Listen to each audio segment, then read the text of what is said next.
Welcome back to Fast Freddy RC, and today I want to talk a little bit about Nuremberg. Now I know there's a lot of comments coming off the internet right now. A lot of people are happy, a lot of people are unhappy.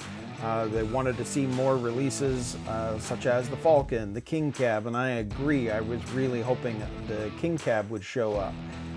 But the Ford F-150 Ranger XLT, that has come up, and that is one of the ones that they have released for this 50th year. And as that's one that a lot of people were hoping they would see, I'm stoked that it's shown up. And not only that, but the Ford licensing is back. So this Blackfoot, if they've got their Ford licensing back, we may actually see a reissue of this with that Ford licensing. And if there is, I'm definitely going to have to pick one up, because that's what I remember as a kid, it being a Ford branded Blackfoot. So crossing fingers, if they can do it with the XLT, we should be able to get another one with the Blackfoot. So that was a major announcement from my point of view. I was stoked to see that.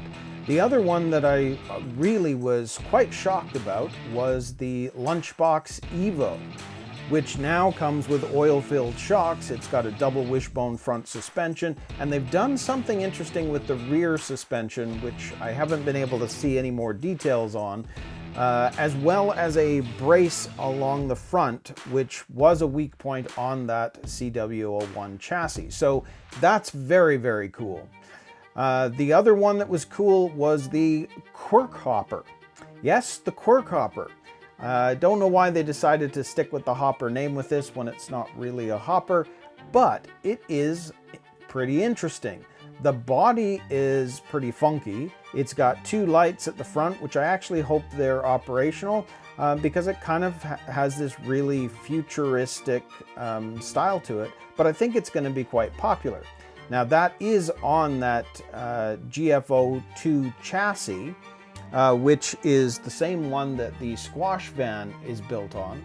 But when they canceled the squash van, I kind of was wondering if that meant they'd canceled the whole chassis altogether. Well, obviously it hasn't, so it's been brought back. So what do we have here? The ones of note: we've got the Ford Ranger XLT, we've got the Lunchbox Evo, we've got the Quirk Hopper on the GFO2 chassis.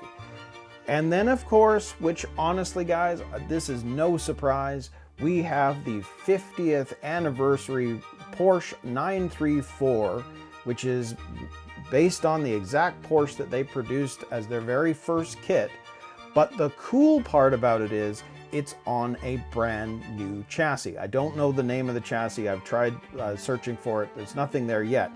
But it is a very cool design, because the motor is right at the very back. And it is built very much like how a real Porsche works, where the engine's at the back and then the power is transferred to the gearbox in the middle. So between the, you've got the wheels, and the gearbox is kind of right there with the wheels, and the motor sits at the very back. And not only does it sit at the back, it's mounted from the back. So all of that central weight is at the very center of the rear of the car. I do think that's very cool.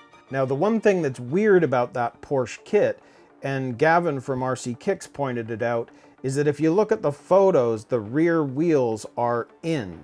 Because if you look at the four wheels, they're identical. And normally with the Porsche, the rear wheels are wider and have a different track. Well, you can buy optional wheels and tires to make it so that it does that, but it doesn't come in the kit. But I think that's got more to do with the chassis being a new chassis, that they've just not bothered to include it, and you'll buy it as an optional thing. I'm not sure. It doesn't, the weird part about it is, as a 50th anniversary kit, it doesn't feel like a 50th anniversary kit. It doesn't look like a 50th anniversary kit, and the box art isn't what I would maybe have expected for a 50th anniversary either. The one that we got for the 45th anniversary, the box is more special, and I think the one before that felt even more special. So maybe they're just going simplistic. I don't know, but it's not quite what I would expect for a 50th anniversary kit. Which leads me to the big thing that I have been waiting for, is that here is our bigwig, This is obviously the re-release, but this came out for Tamiya's 10th anniversary at RC. It's an extremely special kit. They don't use this chassis for any other car. The rack and pinion steering is not used on any other kit.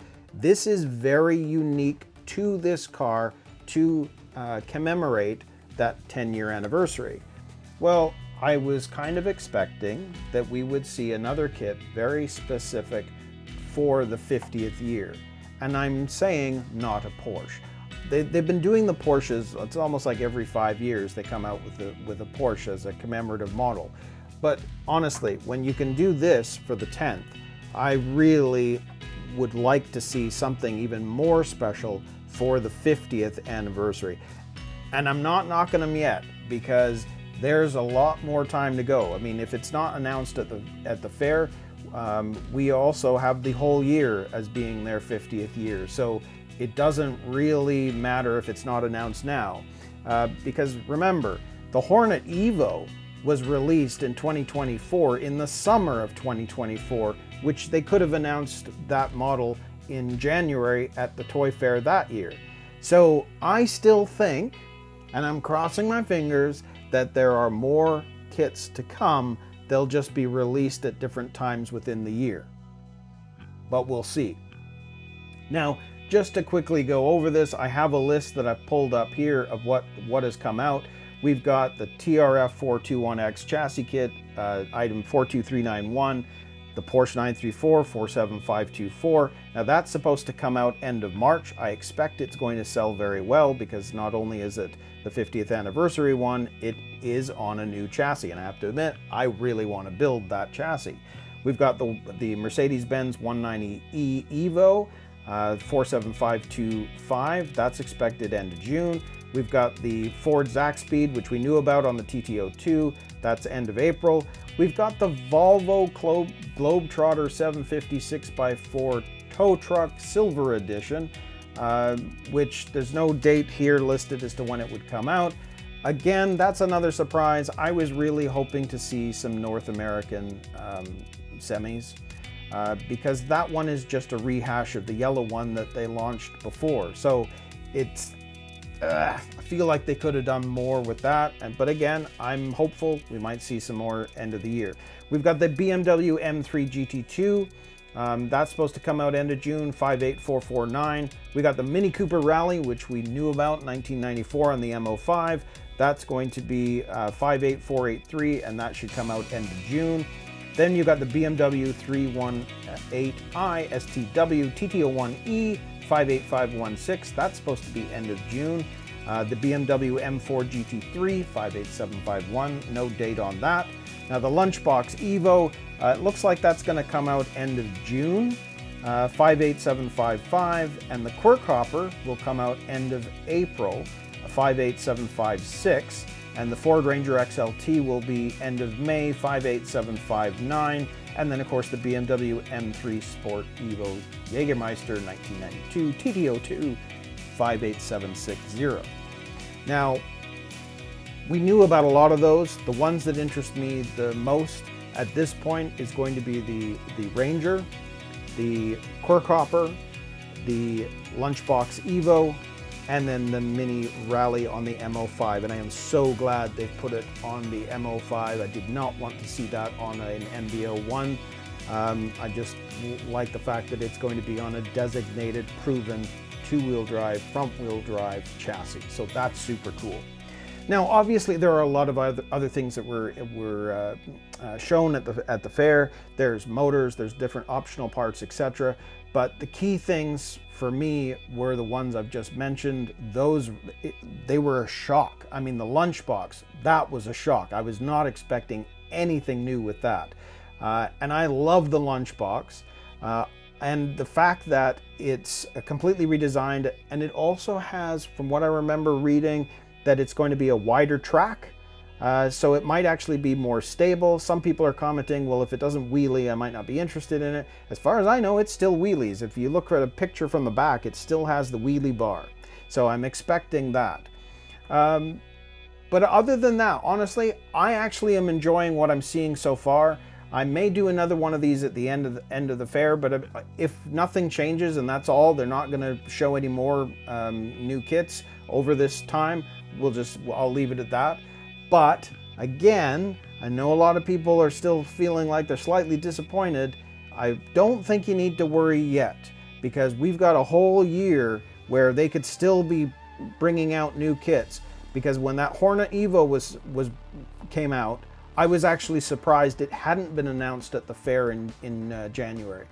So I would say hold your horses, just enjoy what we're seeing so far, because the Ford Ranger XLT, I know a lot of people wanted that, but honestly, I was not expecting to see it. And the fact that they've got the Ford licensing back excites me, because you never know what we're going to start seeing going forward. So that's it for me for now. Enjoy what you see online. I think more will be coming. And until next time, we'll see you in another video.